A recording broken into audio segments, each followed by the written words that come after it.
सर्वत्र गदाहस्ते महालक्ष्मी नमोस्तुते महालक्ष्मी नमोस्तुते।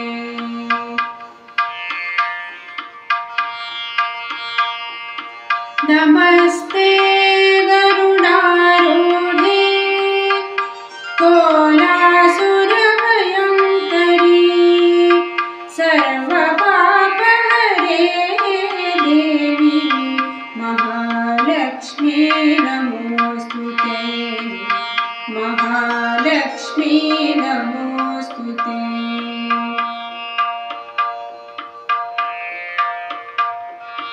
सर्वज्ञे सर्ववरदे सर्वदुष्टभयङ्करी सर्वदुःखहरे देवी महालक्ष्मी नमोस्तुते महालक्ष्मी नमोस्तुते। सिद्धिबुद्धिप्रदे देवी भुक्तिमुक्तिप्रदायिनी मन्त्रमूर्ते सदा देवी महालक्ष्मी नमोस्तुते महालक्ष्मी नमोस्तुते।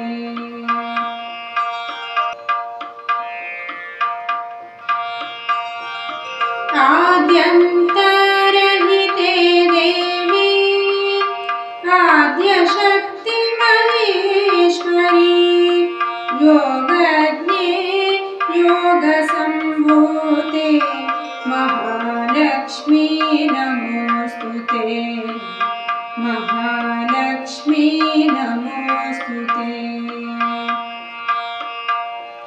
स्थूल सूक्ष्म महारौद्रे महाशक्ति महोदरे महापापहरे देवी महालक्ष्मी नमोस्तुते।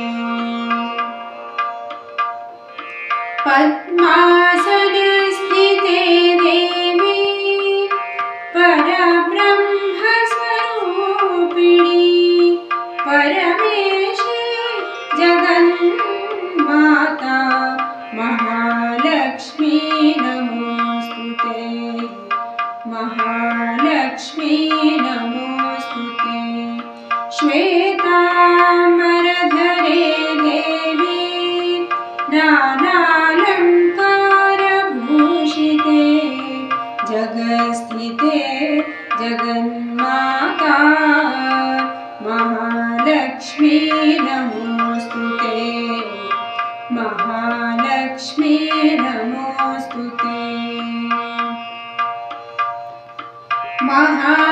महालक्ष्म्यष्टकं स्तोत्रं यः पठेत् भक्तिमान् नरः सर्वसिद्धिमवाप्नोति राज्यं प्राप्नोति सर्वदा।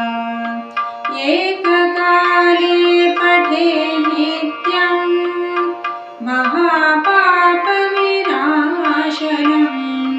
द्विकालं यः पठे नित्यं धनधान्यसमन्वितः त्रिकालं यः पठे नित्यं महाशत्रुविनाशनं महालक्ष्मीर्भवे नित्यं प्रसन्ना वरदा शुभा प्रसन्ना वरदा शुभा प्रसन्ना वरदा शुभा।